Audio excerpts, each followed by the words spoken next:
सिर्फ हंगामा खड़ा करना मेरा मकसद नहीं, सिर्फ हंगामा खड़ा करना मेरा मकसद नहीं, कोशिश ये है कि सूरत बदलनी चाहिए, मेरे सीने में नहीं तो तेरे सीने में सही, हो कहीं भी लेकिन ये आग जरूर जलनी चाहिए.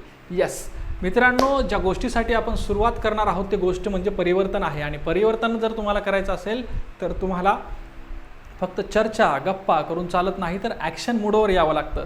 जर तुम्हाला भविष्यामध्ये तुमचं स्वप्न रंगवलेलं पूर्ण करायचं असेल, आईवडिलांच्या कष्टांना आकार द्यायचा असेल, आईच्या पायातली स्लीपर काढून सँडल द्यायचा असेल, पप्पांचा फाटका बूट काढून चांगला शूज त्यांना घेऊन द्यायचा असेल, घराचे पत्र बदलून जर छत टाकायचं असेल, तर तुम्हाला गरज आहे का चांगल्या शासकीय नोकरीची, जी की कमी वेळात आणि चांगल्या कष्टामध्ये तुम्हाला ओळख देऊ शकते समाजात, अशा नोकरीची. आणि ती नोकरी म्हणजे दुसरी तिसरी कुठली नसून ग्रामसेवक आहे.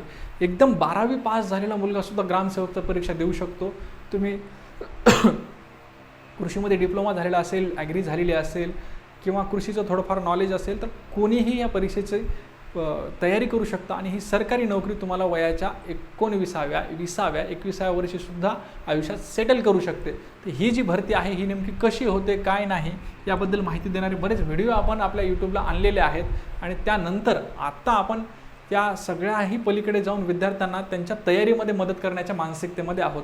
तर ही जी तयारी आहे विद्यार्थ्यांनी नेमकी कशी करायला पाहिजे, त्यांच्यासाठी आपण काय मदत करणार आहोत, या सगळ्या गोष्टी आपण या व्हिडिओमधून जाणून घेणार आहोत. मित्रांनो, ही फक्त एक बॅच असणार नाही, तर ही आपण एक फॅमिली बिल्डअप करण्याचा प्रयत्न करतोय.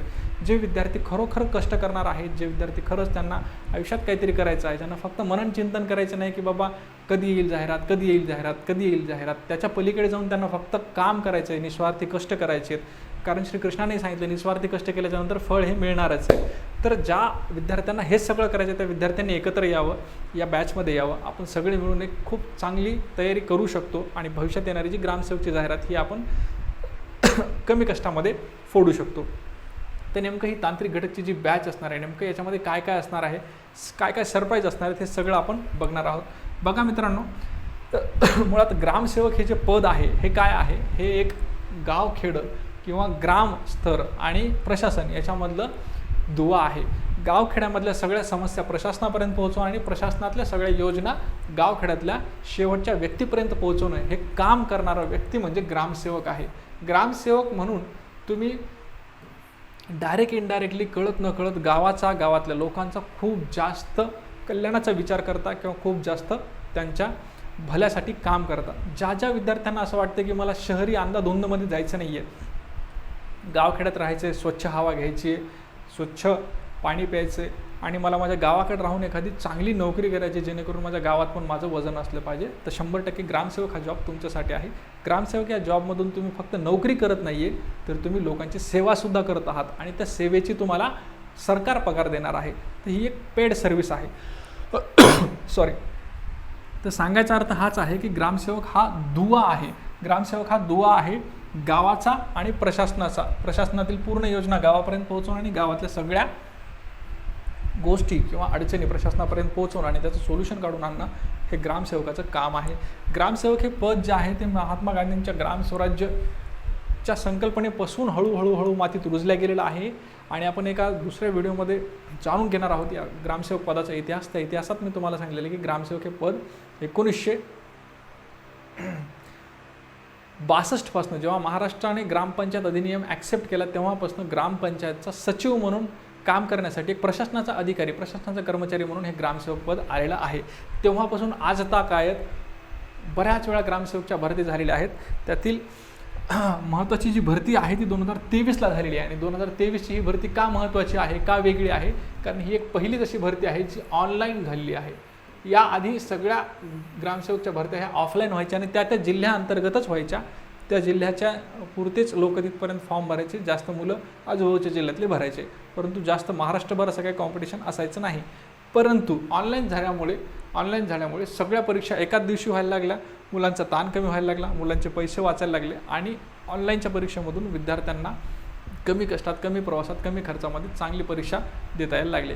त्यामुळे ऑनलाईन जी परीक्षा झालेली आहे ही IBPS TCS पॅटर्नचा जो आहे तर याच्यामधून फेअर सिलेक्शन झाले. त्याचं जर तुम्ही कट ऑफ जर पाहिले, कट ऑफ, तर 200 मार्कांपैकी ह्या पूर्ण महाराष्ट्रातले जेवढे 5 विभाग आहेत त्या 5 विभागातले हे एक एक जिल्हा मी घेतलेला आहे. पुणे विभाग असेल, नाशिक विभाग असेल, नागपूर, छत्रपती संभाजीनगर, अमरावती असं एक एक महत्त्वाचं शहर घेतलेलं आहे, एक एक महत्त्वाचा जिल्हा घेतलेला आहे. ठीक आहे, ओके. तर जर तुम्ही कट ऑफचं जर निरीक्षण केलं तर बघा 148 ते 154 हे पुण्याचा हायेस्ट कट ऑफ आहे.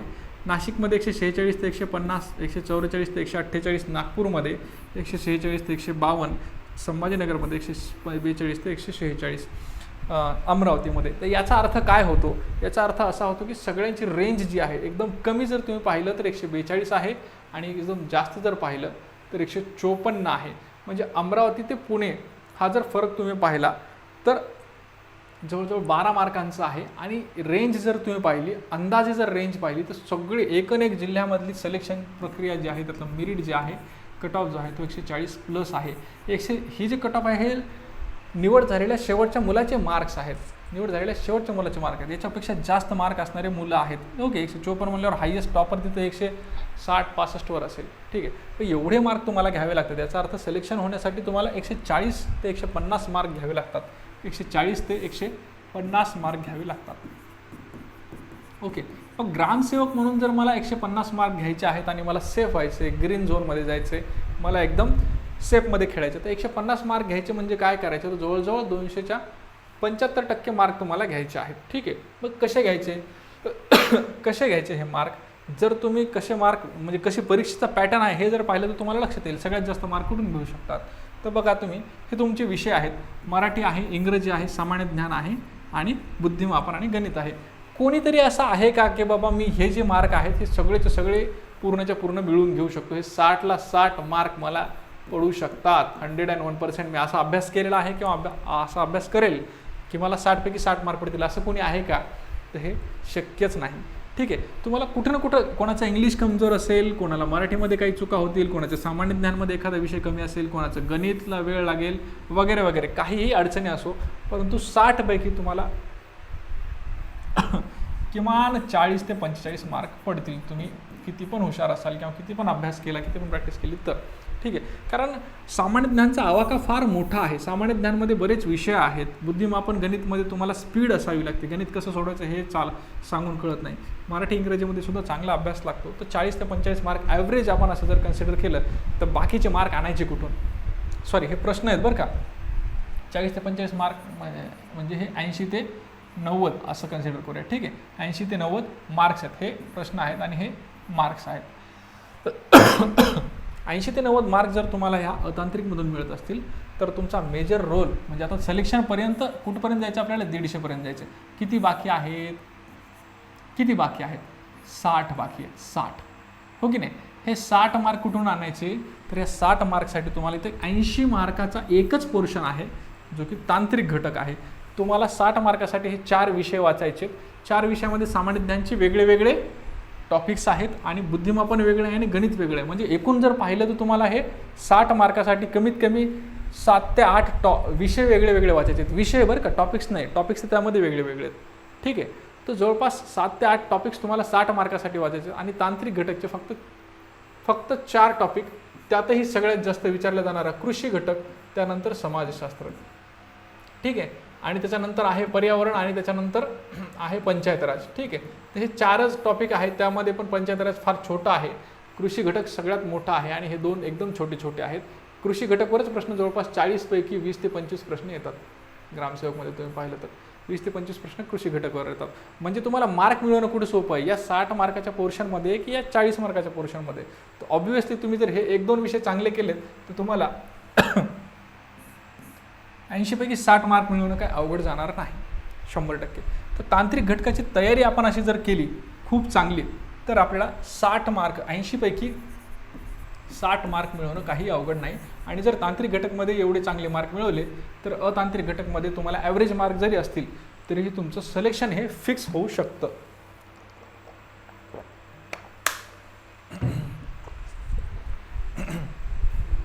या व्हिडिओमधून आपण फक्त सिलेक्शनसाठीच बोलणार आहोत, सिलेक्शनबाबतच बोलणार आहोत. ठीक आहे, तर पूर्ण बॅचमध्ये कसं सिलेक्शन मिळवायचं याच्यावरच आपण स्ट्रॅटेजी आखणार आहोत. बिलकुल टाईमपास किंवा बाकीच्या गप्पा नसणार आहेत. तांत्रिक घटकमध्ये तुम्हाला काय म्हटलं? समाजशास्त्राचे फार तर 3 ते 5 प्रश्न येतात. पंचायत राज व्यवस्थेचे 7-8 प्रश्न येतात. तंत्रज्ञान आणि पर्यावरणाचे काही 5-1 प्रश्न येतात. आणि 5 आणि 5 10 आणि 10 20 झाले की 20 ते 25 प्रश्न जवळपास कृषी घटकचे येतात. म्हणजे मॅक्सिमम पोर्शन हा कृषी घटकचा असतो. कृषीमध्ये काय फक्त कृषी म्हणजे एकच विषय नाही आहे, कृषीमध्ये पण वेगळे वेगळे विषय त्यांनी सिलेबस डिटेलमध्ये दिलेला आहे. कृषी विस्तार आहे, पीक संवर्धन आहे आणि अशा अनेक विषय आहेत कृषीच्या रिलेटेड. ठीक आहे, तर ते सगळे विषय आपल्याला ॲनिमल हजबंडरी आहे. ठीक आहे, म्हणजे पशुपालन वगैरे. ठीक आहे, तर ह्या सगळ्या गोष्टी आपल्याला या कृषी घटकमध्ये शिकायच्या आहेत आणि फार सोप्या करून जर आपण हे जर एवढं जर सिलेबस आपण व्यवस्थित केला तर जवळपास आपण अर्धी लढाई आपण इथं तांत्रिक घटकमध्ये आपण जिंकू शकतो ग्रामसेवक होण्यासाठीची. ठीक आहे, ओके. तर ह्या सगळ्या गोष्टीसाठी तयारी जर आपण जाहिरात आल्यावर सुरू केली तर सगळ्या गोष्टींची तयारी होणार नाही. काही ना काही तुम्हाला आधी करावं लागेल. आधी एकतर शर्ट घालून ठेवावं लागेल, नाहीतर पॅन्ट घालून ठेवावं लागेल. परीक्षा आल्यावर मी कपडे घालतो म्हणलं तर मग तुमच्यानं काहीच सांभाळणं होणार ना. शर्टाच्या गुंड्या लावता येणार ना, पॅन्टीच बटणं लावता येणार आणि ऐन टायमाला मग तुमची परेशानी होणार. ठीक आहे, त्यामुळे लग्नाच्या मुहूर्ताच्या आधीच मेकअप करून बसायला लागतं. जर तुम्हाला चांगला नवरदेव व्हायचा असेल, मेकअप बिकअप करून तुम्हाला लग्नाच्या टाईमच्या आधीच बसावं लागतं. नाहीतर मग लग्नाच्या टायमाला मामा येतो, तात्या येतो, दादा येतो, सगळे गडबड करतात आणि आपलं सगळंच राहून जातं. तर ज्यांना खूप चांगला नवरदेव व्हायचे त्यांनी तयारी गन पावडर हे आत्तापासून करायला पाहिजे. ठीक आहे, तर ही जी तांत्रिक घटकची बॅच आहे, हे तांत्रिक घटकच्या बॅचमध्ये आपण जे काही लेक्चर घेणार आहोत ते मराठी आणि इंग्रजी दोन्ही भाषेमध्ये घेणार आहोत. कारण ह्या टीमला चांगलं माहिती आहे की बाबा जो स्टुडंट आहे तो 12वी पास झालेला असू शकतो, तो डिप्लोमा झालेला असू शकतो, तो डिग्री झालेला असू शकतो. तर मेन हेडलाईन फक्त मराठी इंग्लिश दोन्हीमध्ये असतील आणि मॅक्झिमम मॅटर जे आहे ते मराठीमध्ये असणार आहे. मराठीवर आपला भर असणार आहे. जे ग्रॅज्युएशन झालेले विद्यार्थी आहेत त्यांनासुद्धा अवघड जाणार नाही. त्यांना हेडिंग आणि महत्त्वाच्या गोष्टी सगळ्या मराठी आणि इंग्रजी दोन्ही भाषेत समजून सांगितल्या जातील. ठीक आहे, पूर्णपणे लेक्चर्स आणि नोट्स या सगळ्या नवीन पॅटर्नवर आधारित असणार आहेत. बिलकुल याच्यामध्ये तुम्हाला मिसगाईड केलं जाणार नाही. आणि सध्याच्या या अनसर्टनिटीच्या काळामध्ये, सध्याच्या जरी काळामध्ये काही बदल झाले भविष्यामध्ये, परीक्षेच्या आधी एखादा पॉईंट ॲड झाला, एखादा कमी झाला, एखादी गोष्ट वेगळ्या प्रकारची काही झाली तर ते सगळे चेंजेस तुम्हाला या बॅचमध्ये करून मिळणार आहेत. कारण जी टीम आहे ती तज्ज्ञ मार्गदर्शकांची टीम आहे. ठीक आहे, खूप चांगले चांगले आणि रिनोड टीचर्स जे आहेत ते इथं असणार आहेत. इवन मलासुद्धा या टीचिंगमध्ये जवळपास 6 वर्ष झालेले आहेत. मी 2015ची ग्रामसेवकची जाहिरात दिली होती, तेव्हापासूनच्या सगळ्या जाहिराती मी दिलेल्या आहेत. त्यामुळे नेमका परीक्षेचा पॅटर्न कसा बदलत गेला आहे, परीक्षेचे प्रश्न कसे बदलत गेलेले आहेत, ऑनलाईनमध्ये काय फरक आहे, ऑफलाईनमध्ये काय फरक आहे, सगळ्या गोष्टी मी चांगल्या जाणून आहे. ठीक आहे, तर ह्या सगळ्या गोष्टी असणार आहेत. रेकॉर्डेड लेक्चर्स असणार आहेत. याचा फायदा असा आहे की तुम्ही सध्या जॉब करत असाल, तुम्ही काही काम करत असाल, तुम्ही कुठेही असाल, कधीही असाल, तुम्हाला सकाळी बघायचे तर सकाळी बघू शकता, दुपारी बघायचे तर दुपारी बघू शकता. कुठलीही त्याच्यामध्ये लिमिटेशन नाही. संध्याकाळी बघायचे तर संध्याकाळी बघू शकता. प्लस याच्यामध्ये कुठलेही व्ह्यूजवर लिमिटेशन नाही. बऱ्याच वेळा असं असतं क्लासमध्ये काही 3 व्ह्यूज 5 व्ह्यूज असे असतात. कुठलीही त्यामध्ये मर्यादा नाही आहे. कोणत्याही वेळेला बघू शकता आणि कितीही वेळा तुम्ही ते लेक्चर बघू शकता. ठीक आहे, त्यानंतर आता रेकॉर्डेड लेक्चर याचा अर्थ तुमचा आमचा संवाद होणार नाही का, तर नक्कीच शिक्षकाचं खरं काम आहे की विद्यार्थ्यांसोबत संवाद करून पुस्तकाच्या पलीकडे जाऊन त्याच्या नेमक्या काय अडचणी आहेत हे जाणून घेणं आणि त्या अडचणींना सोल्युशन काढणं हे खरं शिक्षकाचं काम आहे असं मी वैयक्तिक मानतो. आणि त्यासाठी मी स्वतः विद्यार्थ्यांची वेळोवेळी गुगल मीट किंवा आपली टीम सगळी ही तुम्हाला गुगल मीटद्वारे किंवा लाईव्ह लेक्चरच्याद्वारे मधनं भेटेल आणि ते तुम्हाला नेमका सिलेबस कसा कंप्लीट करायचा, कोणता विषय कसा वाचायचा, कोणत्या विषयात तुमच्या काय अडचणी आहेत ह्या जाणून घेऊन त्यावर सोल्युशन देण्याचा प्रयत्न करणार आहे. ठीक आहे, म्हणजे रेकॉर्डेड जरी असलं तरी तुम्हाला लाईव्हचा टच असणार आहे. तुमच्या प्रत्येक अडचणीही आम्ही ऐकून त्याच्यावर सोल्युशन देणार आहोत. ठीक आहे, गुगल मीट असेल किंवा लाईव्ह लेक्चर असेल हे 100% होणार आहे आणि विद्यार्थ्यांसोबतचा संवाद हा कधीही कमी होणार नाही. जेवढे काही नोट्स आहेत तेवढं PDF फॉर्ममध्ये आपण देण्याचा प्रयत्न करू. प्रत्येक टॉपिकनुसार क्विजेस घेणार आहोत. प्रत्येक टॉपिक, समजा कृषीचा विस्तार टॉपिक झाला आहे तर त्याच्या क्विजेस असतील, कृषीचा पीक संवर्धन टॉपिक झाला आहे त्याच्या सेपरेट क्विजेस असतील, पशुसंवर्धनसाठी वेगळ्या क्विजेस असतील, वगैरे वगैरे वेगवेगळे क्विजेस असणार आहेत. आणि सगळं सिलेबस झाल्याच्या नंतर सगळ्यात शेवटी काही मॉक टेस्ट असणार आहेत जे पूर्ण तांत्रिक घटकावर असणार आहेत. ठीक आहे, पूर्ण तांत्रिक घटकावर काही मॉक टेस्टसुद्धा तुमच्या देण्यात येतील ज्याच्यामध्ये सगळेच विषय कव्हर होतील. त्यामध्ये पर्यावरण असेल, समाजशास्त्र असेल, पंचायत राज असेल आणि कृषी घटक असेल, असं परिपूर्ण ज्या मॉक टेस्ट आहेत ह्यासुद्धा आपण या तांत्रिक घटकच्या बॅचमध्ये विद्यार्थ्यांसाठी ॲड करणार आहोत. याच्यामध्ये आणखीन ह्या सगळ्या गोष्टी ज्या मिळणार आहेत तुम्हाला, ह्या सगळ्या गोष्टीची जी प्राइसिंग आहे ती जरी ही असली ओरिजिनल तरीही सध्या 50% डिस्काउंटमध्ये फर्स्ट 100 स्टुडंटसाठी 50% ऑफ असणार आहे. 50% ऑफ असणार आहे. त्यामुळे ही जी ऑफर आहे ही लवकर संपण्याच्या आत तुम्ही बॅच जॉईन करा, जेणेकरून तुम्हाला ह्या ऑफरचा फायदा घेता येईल. बॅच कधीपासून सुरू होणार आहे, तर बॅच ही 15 ऑगस्टच्या नंतरच्या पहिल्या सोमवारी, 15 ऑगस्टच्या नंतरच्या सोमवारी, म्हणजे माझ्या मते 17 ऑगस्टला सोमवार असेल. ठीक आहे, तर 16 किंवा 17 ऑगस्टला ही बॅच जी आहे ती आपण सुरू करणार आहोत. ज्या विद्यार्थ्यांना डाऊट आहे की नेमकी सर टीचिंग कशी आहे, त्यांनी आत्ता ॲप्लिकेशनमध्ये जायचं आणि आपले डेमो लेक्चर्स आहेत ते तुम्ही बघून घ्यायचे. ठीक आहे, डेमो लेक्चरसुद्धा आपल्या बॅचमध्ये आहेत. ठीक आहे, डेमो लेक्चर्स आहेत आणि डेमो ह्या PPTs तुमच्यासमोर मी मांडलेल्या आहेत. जे काही शिकवलं जाणार आहे ते असं शिकवलं जाणार नाही म्हणजे उगाचच काहीतरी साध्या. प्रत्येक स्लाईड ही अशी चित्राच्या आधारावर असणार आहे.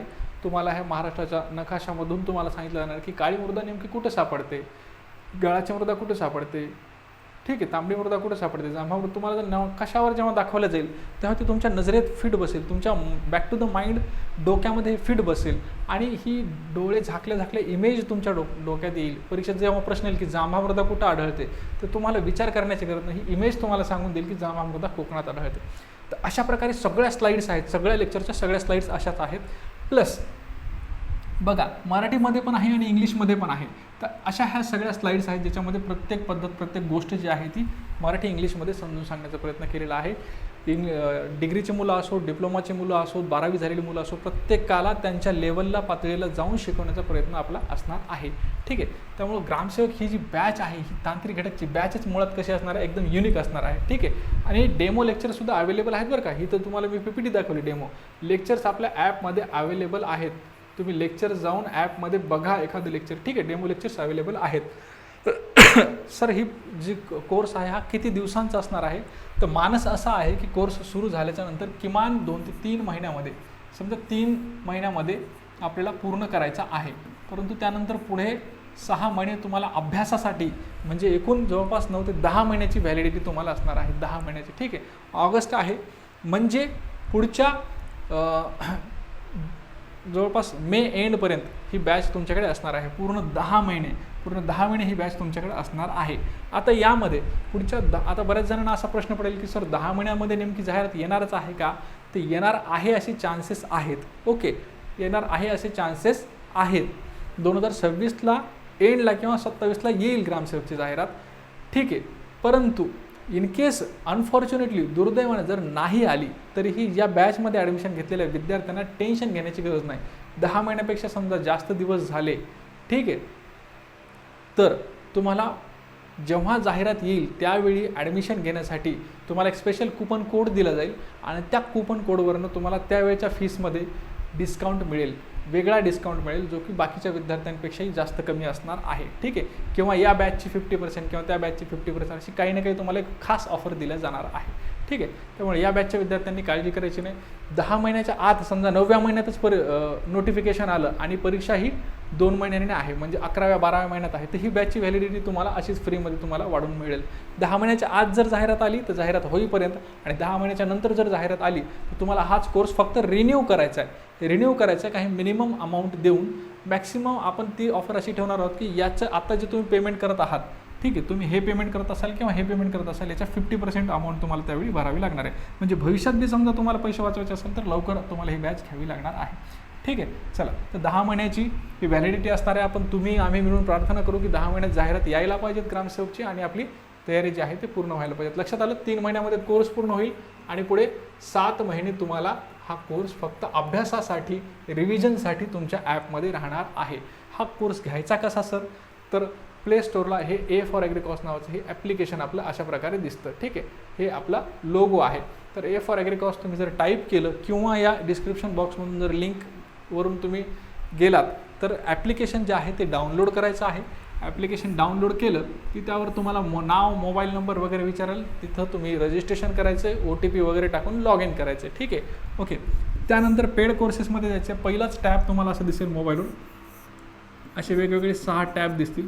त्यातला हा जो पहिला टॅब आहे, हा पहिला टॅब असणार आहे पेड कोर्सेसचा. त्याच्यावर क्लिक केल्याच्यानंतर ग्रामसेवक तांत्रिक घटक बॅच दिसेल आणि ती तुम्हाला बाय नाव करायची आहे आणि जॉईन करायचं आहे. लवकरात लवकर आपण अभ्यासाला एकत्रित येऊन सुरुवात करू. तुमचे डिस्कशन घेतल्या जातील, तुमचे चांगल्या स्ट्रॅटेजीज तुम्हाला दिल्या जातील. 17 ऑगस्टपासून ही बॅच आपण सुरू करणार आहोत. 17 ऑगस्टपासून ही बॅच सुरू करणार आहोत. सगळे लेक्चर्स तुम्हाला रेकॉर्डेड फॉर्ममध्ये अनलिमिटेड व्ह्यूजसाठी मिळणार आहेत. वेळोवेळी तुमच्यासोबत लाईव्ह लेक्चर असतील किंवा गुगल मीट असेल, याच्या माध्यमातून तुमच्यासोबत संपर्क किंवा संवाद ठेवला जाणार आहे. ठीक आहे, चला तर या बॅचबद्दल तुम्ही स्वतःसुद्धा लगेचच एनरोल करा आणि तुमच्या मित्रांनासुद्धा लगेचच कळवा. बऱ्याच जणांची ही डिमांड होती, ती डिमांड आज आपण या व्हिडिओच्या माध्यमातून पूर्ण करण्याचा प्रयत्न करतोय. ग्रामसेवक तांत्रिक घटकची ही पूर्ण बॅच असणार आहे आणि यामध्ये सगळ्याच गोष्टी, म्हणजे ह्या सगळ्या गोष्टी शिकवल्या जाणार आहे बरं का, फक्त कृषी ज्ञान नाही आहे, ह्या सगळ्या गोष्टी आहेत. लोवेस्ट प्राईजमध्ये बेस्ट बॅच असणार आहे. ठीक आहे, सगळ्या गोष्टी आपण वेगवेगळ्या तज्ज्ञ शिक्षकांच्या मार्फत कव्हर करण्याचा प्रयत्न करणार आहोत. आलं लक्षामध्ये? चलो, थँक्यू सो मच. जाताना व्हिडिओला लाईक करा, चॅनलला सबस्क्राईब करा. ग्रामसेवकबद्दल आणखीन अपडेट जर माहिती पाहिजे असेल तर. Thanks a lot.